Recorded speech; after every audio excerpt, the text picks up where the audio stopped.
अल्हम्दुलिल्लाह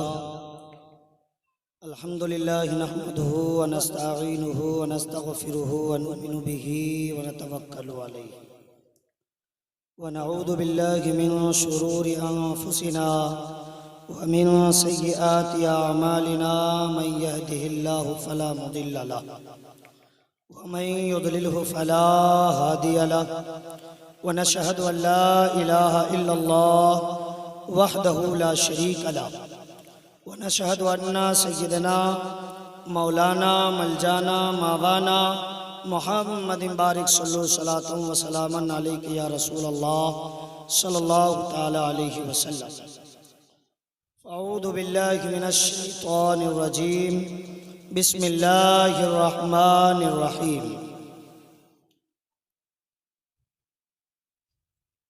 वला तक़ूलू लिमन युक़तलु फ़ी सबीलिल्लाहि अमवात बल अहयाउन वलाकिन ला तशऊरून।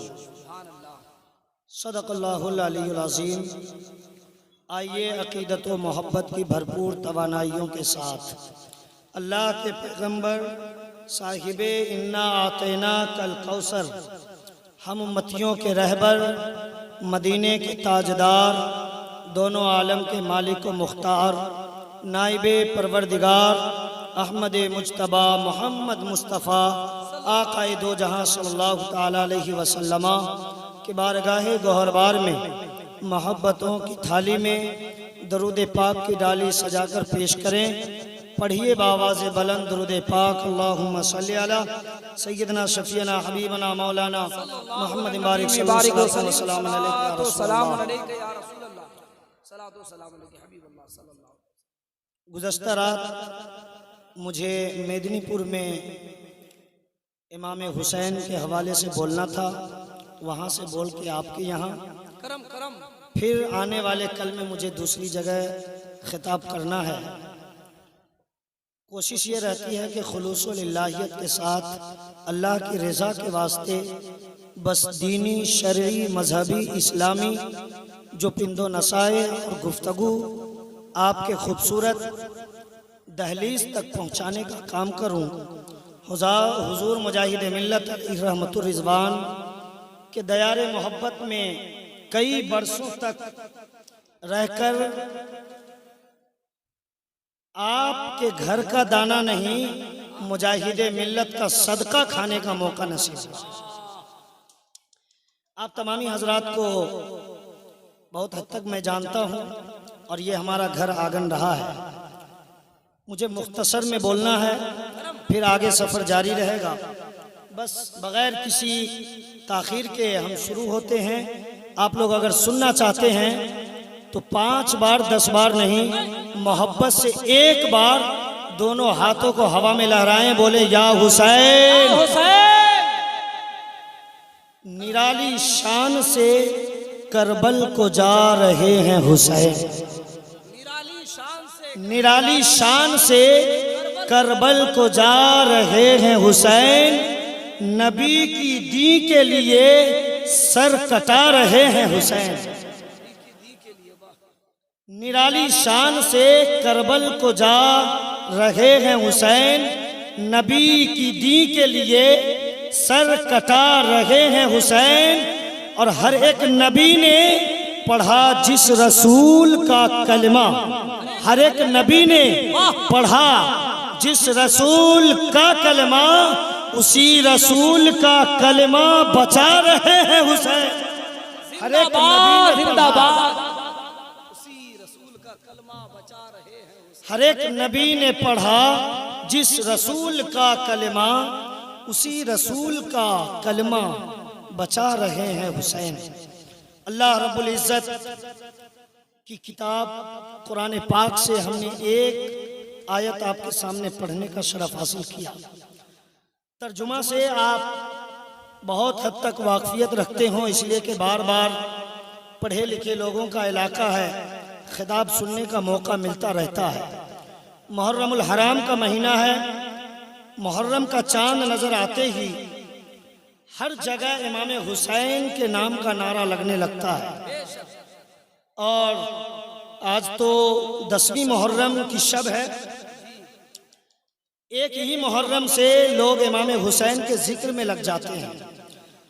आज आपने भी सरे शाम से अब तक मद्दाह खैरुल अनाम जनाब वासिफ रज़ा मेदनापुरी से ना तो मनाकिब के अशार सुने और नकीब आज़म हिंदुस्तान हज़रत अल्लामा मौलाना अख्तर रज़ा ज़ियाई साहब क़िबला से अशार के ज़रिए हुसैनी पैगाम आपने सुनने की कोशिश की। बुलबुल बाग़ मदीना शायर इस्लाम जनाब शाहिद रज़ा हबीबी से आपने सुना और अंदलीब गुलशन रिसालत जनाब गुलाम रज़ा मधुपुरी सल्लमहु आपकी निगाहों के सामने मौजूद हैं और किसी तारुफ के मोहताज नहीं। बुलबुल बाग़ मदीना शेर व अदब के नगीना हज़रत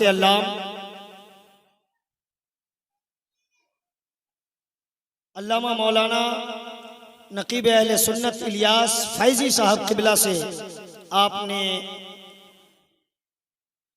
कुछ कीमती गुफ्तगू समाअत की और हमारे और आपके बीच निगाहों के सामने बुलबुल बाग़ मदीना शायर इस्लाम जनाब नदीम रज़ा मधुपुरी साहब क़िबला तशरीफ़ ला चुके हैं। आप इनसे भी भरपूर अंदाज में समाअत करेंगे और अल्लाह का फजल है, हमने कई मरतबा सामने से सुना भी है, हमें भी सुनने का शौक़ है, ये भरपूर अंदाज में सुनाते भी हैं। चलिए तो सारे लोग सुनने के लिए तैयार हो जाइए, मोहब्बत से बोलिए या रसूल अल्लाह। हमने कुरान पाक की आयत मुक़द्दसा पढ़ने का शरफ हासिल किया। अल्लाह करीम ने कुरान पाक में इरशाद फरमाया कि जो अल्लाह की राह में कत्ल कर दिए जाएं, कत्ल किए जाएं, उन्हें मुर्दा मत कहो। क्या मत कहो?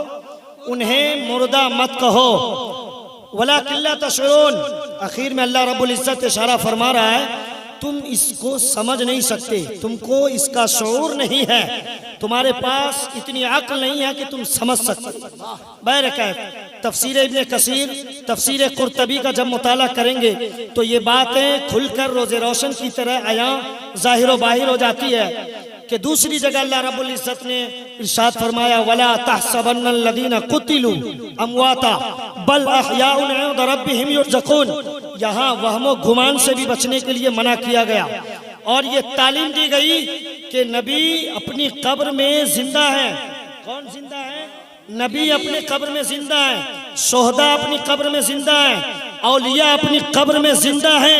तफासिर की किताब पढ़ेंगे तो पता चलेगा कि अंबिया इकराम अलैहिमुस्सलातु व तस्लीम को कब्रों में खाना पीना भी मिलता है, इबादत और रियाजत भी करते हैं, तस्बीह और तहलील भी पढ़ते हैं। और जब कुरैशी मोहल्ला में बैठे बैठे मुजाहिदे मिल्लत के दीवाने खड़े होकर, लेटकर, उठकर, बैठकर मस्जिद में, मदरसा में, गांव में, समाज में सलाम भेजते हैं तो मदीने के ताजदार आपके भेजे हुए सलाम को समाअत भी फरमा लिया करते हैं। ये हम सुन्नियों का अकीदा रहा है। लेकिन याद रखना, ये मुहर्रम का मौका है, लोग आपको कहते हैं ये मुजाहिदे मिल्लत के गुलाम हैं, लोग आपको कहते हैं कि ये मुजाहिदे मिल्लत के दीवाने हैं, लेकिन आप सिर्फ मुजाहिदे मिल्लत के दीवाने नहीं हैं। दूसरी जगह जाएंगे, मुहर्रम का मौका आएगा, लोग नाच गाने बाजे का इंतजाम करते हैं, लोग ढोल ताशे का इंतजाम करते हैं, शराब नोशी होती है, अय्याशी के अड्डे कायम किए जाते हैं, बुराइयां आम होती है, बेहयाई का पर्दा उठा दिया जाता है। लेकिन वो मुजाहिदे मिल्लत के दीवानों, आपने आका हुसैन के नाम पे महफिल सजा के ये सबूत दे दिया है कि हम सिर्फ मुजाहिदे मिल्लत के गुलाम नहीं, हम तो करबला के शहंशाह के भी गुलाम हैं, हम तो आका हुसैन के भी गुलाम हैं। और सिर्फ गुलामी जलसे जुलूस तक नहीं देना है, सिर्फ गुलामी का सबूत जलसे तक नहीं रहना चाहिए, मस्जिद तक भी इसका सबूत होना चाहिए कि जब मस्जिद के मीनार से अजान की सदाएं बुलंद होगी तो फिर हमें अल्लाह की इबादत और रियाजत के लिए मस्जिद में भी हाजिर होना है। बोलिए सुभान अल्लाह, है ना? इंशाअल्लाह जरूर हाजिर होंगे। आका करीम अलैहिस्सलातु व तस्लीम का फरमान है, अस्सलातु इमादुद्दीन, नमाज दीन का खंबा है। बहुत अच्छा पैगाम। मन अकामहा अकामद्दीन, जिसने इसको कायम किया उसने दीन को कायम किया। फमन तरकहा हदमद्दीन, जिसने नमाज को छोड़ दिया उसने दीन को छोड़ दिया। अब आप कहेंगे हजरत आपने आयत पढ़ी शहादत वाली, रब के राह में कत्ल किए जाने वाले के हवाले से, और ये आका की हदीस लाई नमाज के बारे में। आइए आपका ज़हन चेंज करता हूँ। करबला का मैदान है, आका हुसैन को पता है कि मेरे नाना जान ने गली कूचे में घूम घूम कर दीन का प्रचार किया है, शरीयत का एडवर्टाइज किया है, मजहब इस्लाम की खिदमत की है। गली कूचे में घूमकर आका हुसैन भी प्रचार कर सकते थे। क्या हुसैन को पता नहीं है कि सर कटाना जरूरी नहीं, खानदान कटाना जरूरी नहीं, कुंबा कटाना जरूरी नहीं, अपने भाइयों को कटाना जरूरी नहीं, अपने बच्चों को कटाना जरूरी नहीं। मजहब इस्लाम का प्रचार गली कूचे में मेरे नाना जान ने घूम के किया है। हम भी गली गले घूम के नाना जान की शरीयत का एडवर्टाइज कर लेंगे। लेकिन आका हुसैन करबला के मैदान गए और वहां लड़ते लड़ते जब नमाज का वक्त आ गया, आका हुसैन ने सर झुका दिया। हमने आलम तसव्वुर में पूछा, आका हुसैन ये तो समझा दीजिए, जंग लड़ने गए थे, नमाज का वक्त आ गया था, आपको तो ये पता ही था कि नमाज बाद में पढ़ सकते हैं, नमाज की कज़ा हो सकती है, पहले जंग लड़ लेते, पहले दुश्मनों का मुकाबला कर लेते, पहले मुखालिफ को जवाब दे देते, पहले अगेंस्ट को आंसर दे देते। लेकिन आपने सजदा क्यों किया, दुश्मनों को मौका क्यों दिया? आका हुसैन ने कहा तुमने नहीं सुना? आलम तसव्वुर में जवाब आया, मेरे नाना जान का फरमान है अस्सलातु इमादुद्दीन, यानी नमाज दीन का खंबा है। अब मान लीजिए एक छत है, उसमें पिलर होते हैं और पिलर के बगैर ये छत टिकने वाली नहीं, छत रुकने वाली नहीं। अगर पिलर हटा लेंगे तो छत गिर जाएगी। इसी तरह दीन है। आका ने फरमाया ये दीन का खंबा नमाज है। अब नमाज दीन का खंबा है। आका हुसैन जवाब देते हैं कि जब लड़ते लड़ते नमाज का वक्त आ गया, हम तो दीन बचाने गए थे, हम तो शरीयत बचाने गए थे, हम तो इस्लाम बचाने गए थे। हमने सोचा कि नमाज को मेरे नाना जान ने खंबा बताया है, खंबा को पकड़ लेंगे, अल्लाह रब्बुल इज्जत दीन की हिफाजत फरमा देगा। जिंदाबाद, नारे तकबीर, नारे रिसालत, शोधे करबो बला। आका हुसैन ने खंबे को पकड़ लिया। और आप तो मुजाहिद मिल्लत के दीवाने हैं। मुजाहिद मिल्लत अलैहि रहमतुर रिजवान प्लेटफॉर्म पे गाड़ी में बैठे, प्लेटफॉर्म आ गया, नमाज का वक्त है। गालिबे गुमान है हमारा कि शायद वो भी असर ही की नमाज का वक्त। हुजूर मुजाहिद मिल्लत अपने मानने वालों के साथ उतर गए, अपने मानने वालों के साथ उतर गए। मुरीदीन, मुतक़िदीन, मुतवस्सिलीन, शैदा, चाहने वाले, दीवाने, गुलाम, नौकर, खादिम। कहा आका गाड़ी जाने का वक्त हो जाएगा, आप नमाज के लिए नियत बांध रहे हैं, अपने मंजिल पे जाके नमाज पढ़ लेंगे, सफर मुकम्मल करके नमाज पढ़ लेंगे। लेकिन इमाम हुसैन ने प्लेटफॉर्म पे मुसल्ला बिछाया। क्या किया? प्लेटफॉर्म पे मुसल्ला बिछाया। और जब आका मुजाहिद मिल्लत प्लेटफॉर्म पे मुसल्ला बिछा देते हैं, नमाज में मशगूल व मसरूफ हैं, गाड़ी जाने का वक्त हो गया, स्टेशन मास्टर का ऑर्डर आ जाता है, ड्राइवर बढ़ाना चाहता है, लेकिन ट्रेन आगे नहीं बढ़ती। ये तो आपको पता है। हमने आलम तसव्वुर में पूछा सरकार मुजाहिद मिल्लत अलैहि रहमतुर रिजवान से, आका ये समझाया जाए, आपको पता था कि हमारी ट्रेन छूट जाएगी, सफर मुकम्मल ना हो पाएगा, हम रास्ते में रह जाएंगे, फिर भी आपने ट्रेन से उतरकर प्लेटफॉर्म पे नमाज के लिए नियत बांध ली, ऐसा क्यों किया? आका मुजाहिद मिल्लत ने जवाब दिया, ओ नादान तुम्हें पता नहीं है, करबला में नमाज दीन का खंबा है, खंबे को आका हुसैन ने थामा तो अल्लाह ने दीन बचा लिया, प्लेटफॉर्म पे मुजाहिद मिल्लत ने थाम लिया तो अल्लाह ने उनके लिए ट्रेन को रोक। नारे तकबीर, नारे रिसालत।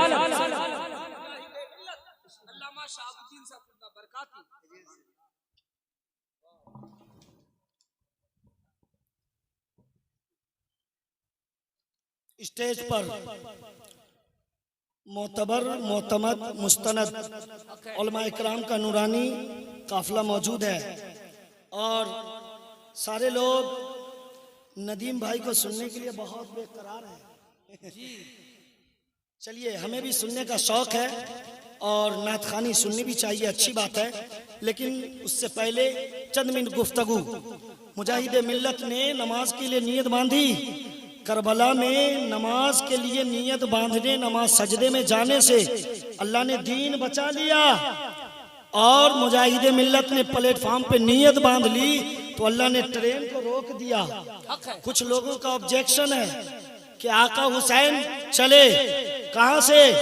मदीना से चले। कूफियों का खत गया, कूफियों की तरफ से खत गया, लोगों ने इनवाइट किया, हुसैन जल्दी कूफा तशरीफ लाएं, वरना हमें यजीदियों के हाथ पे बैत मजबूरन होना पड़ेगा।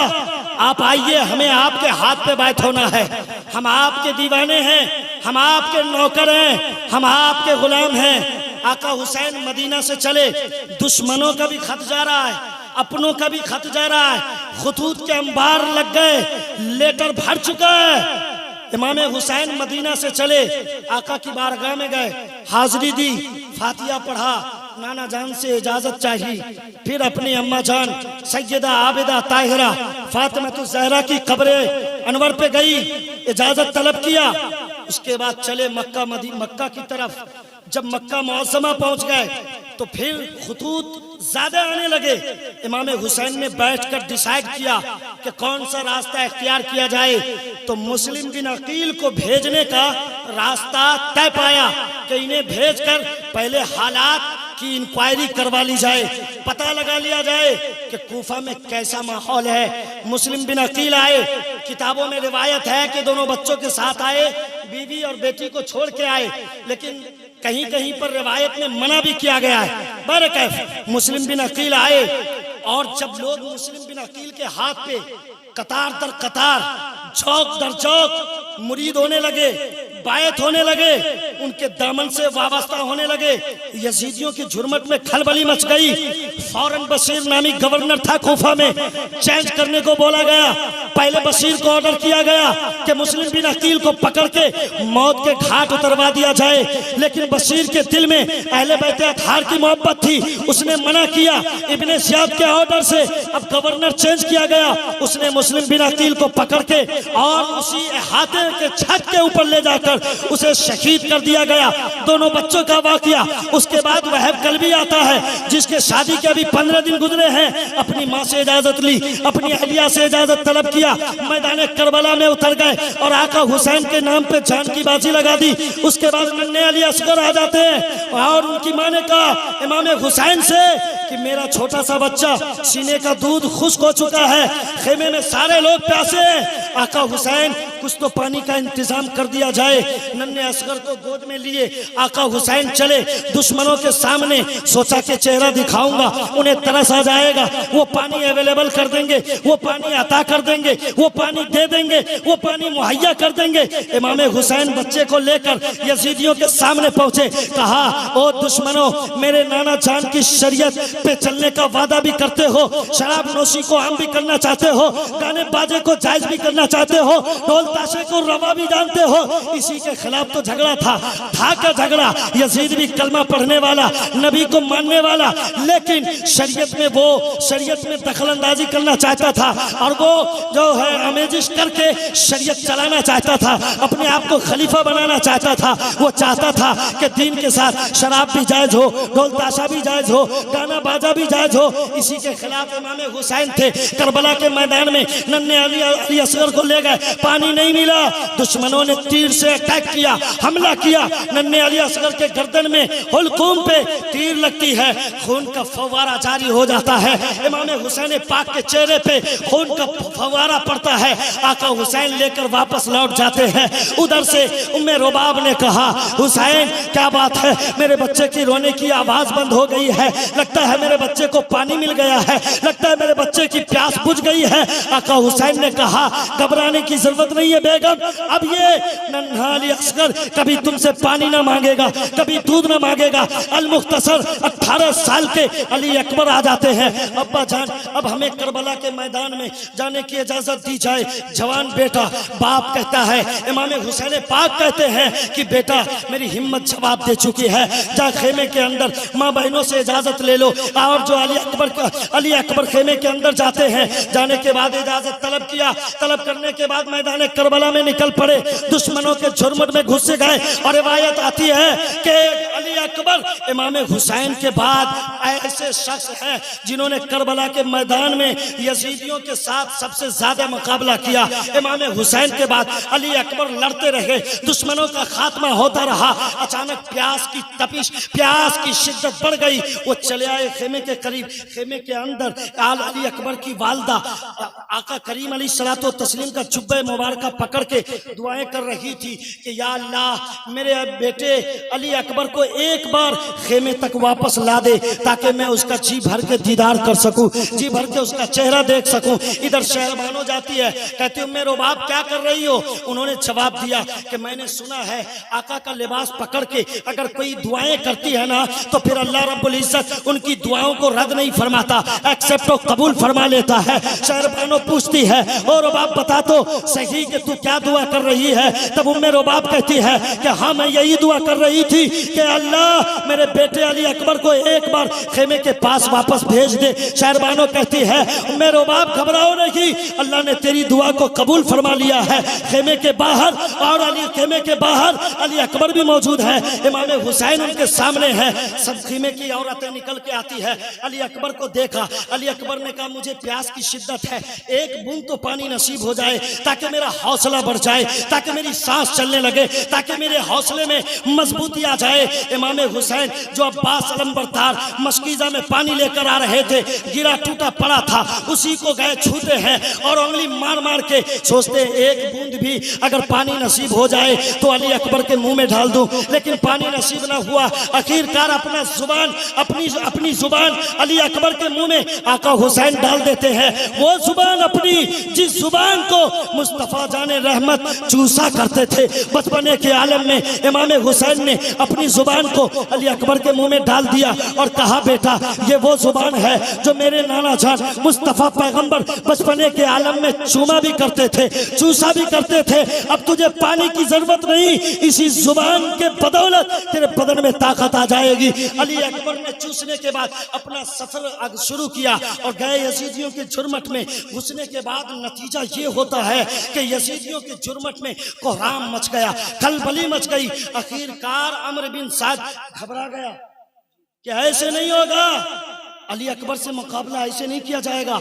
अगर यूं ही लड़ते रहोगे तो अली अकबर सारे काफले वालों का काम तमाम कर देगा। यकबारगी अटैक करो, यकबारगी हमला करो।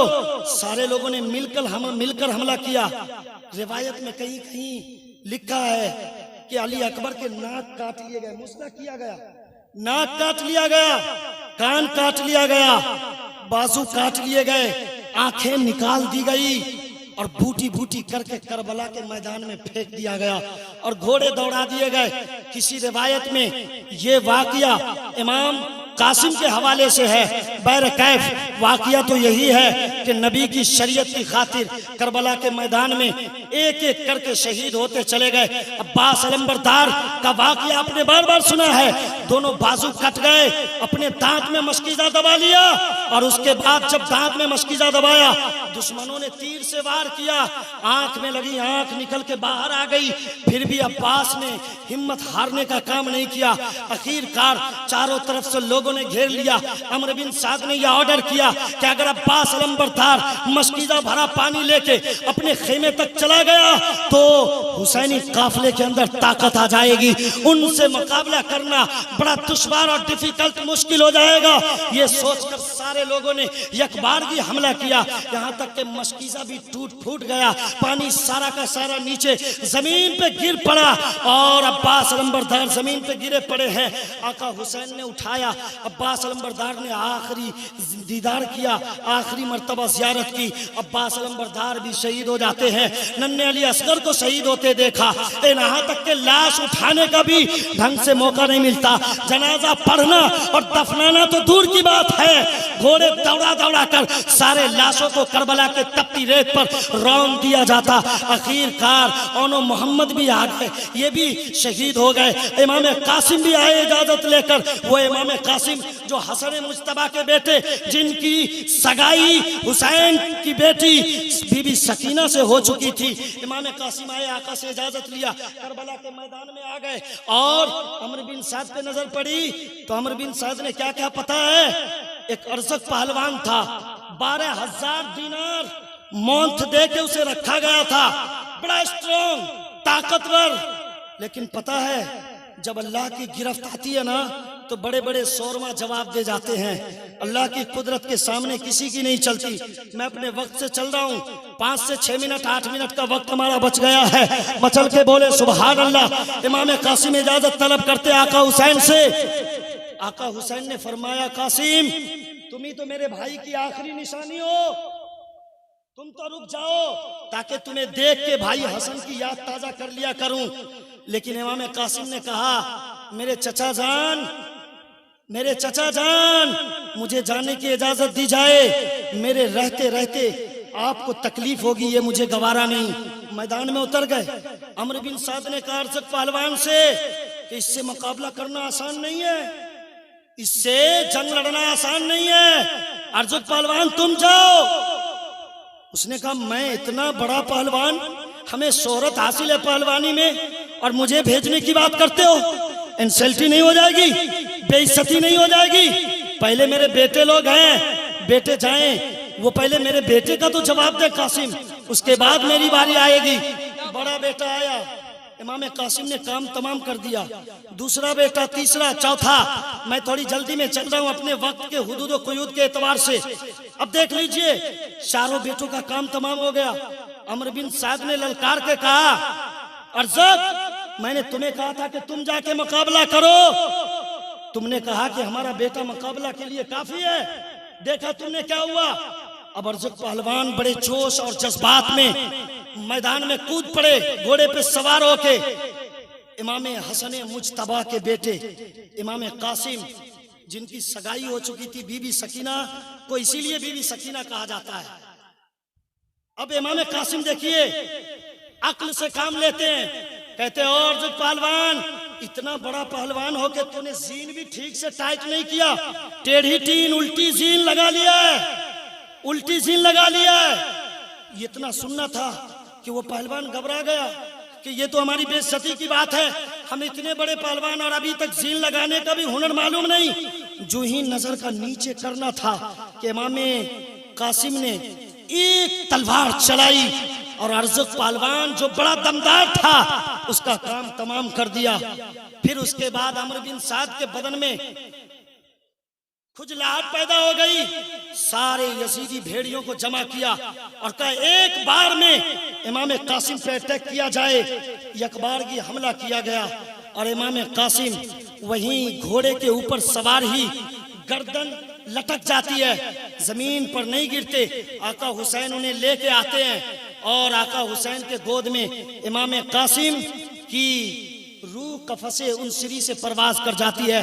फिर आखिर में इमाम हुसैन अपने खीमे की औरतों से कहा, सब्र करो, मदीना से चले तुमने सब्र का दामन न छोड़ा, मक्का से चले तुमने सब्र का पैमाना लबरेज न होने दिया, अब घबराने की जरूरत नहीं है, चिंतित मत हुओ। इमाम हुसैन को जाने दो करबला के मैदान में। कुछ लोग ऑब्जेक्शन करते हैं, जब मक्का से चले हज का मौसम था। क्या मौसम था? हज का मौसम। कुछ लोगों ने कहा कि हज छोड़कर इमाम हुसैन क्यों आ गए करबला के मैदान में, हज छोड़कर क्यों आ गए? बस 3 मिनट बच गया, 4 मिनट बोलो सुभान अल्लाह। उसके बाद आपके सामने गुलाम रजा मधुपुरी और मेरे बड़े भाई नदीम रजा फैजी साहब किबला। सुनिए, आका हुसैन मक्का से आए, मदीना से आए, हज जो छोड़ा ऑलरेडी इमाम हुसैन पाक मक्का से कूफा जब रवाना हुए 5 हज कर चुके थे। कितने हज? 5 हज। और ये सबको पता है कायदा कि लाइफ में एक ही मर्तबा तो हज फर्ज है। तो इमाम हुसैन का अगर हज छूटा भी तो नफली हज छूटा। काबा छोड़ के आए करबला के मैदान में। लोगों ने कहा इमाम हुसैन के लिए जंग लड़ना ज्यादा इंपॉर्टेंट था या काबे का चक्कर लगाना, हज कर लेना? हज छोड़कर क्यों आ गए? मैंने कहा बेवकूफ, वो काबा छोड़ के